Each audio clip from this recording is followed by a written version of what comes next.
I am the Tofu Golem. Please enjoy the video. In this video, I will show how to make a cake nozzle.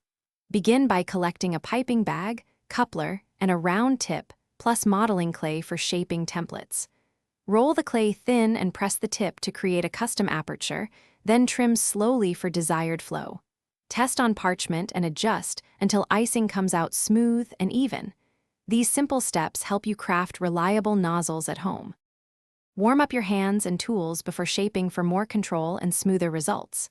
Work in small steps, trimming a little at a time, and testing frequently on parchment to avoid overcutting. Keep a ruler or template handy to match nozzle sizes across your set. Smooth any rough edges with a damp fingertip or silicone tool so icing glides cleanly. With patience, you can create precise nozzles for delicate or bold designs. If you are finding this video helpful, please subscribe and like to support more baking tips and easy tutorials. Quick recommendation: use leak-proof containers to store finished nozzles, piping tips, and leftover icing without spills, which saves cleanup time and keeps your tools organized. They fit neatly in a drawer or kit and make prep and transport effortless. Check the description for the product link and other deals. Now let's get back to the video.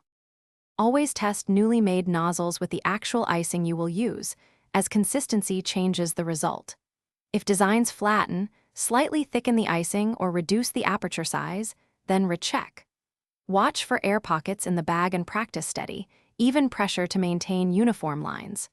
Make small adjustments and keep notes on settings that worked so you can reproduce favorite nozzle shapes reliably in future baking sessions. Thanks for watching. Consider subscribing if we helped you today.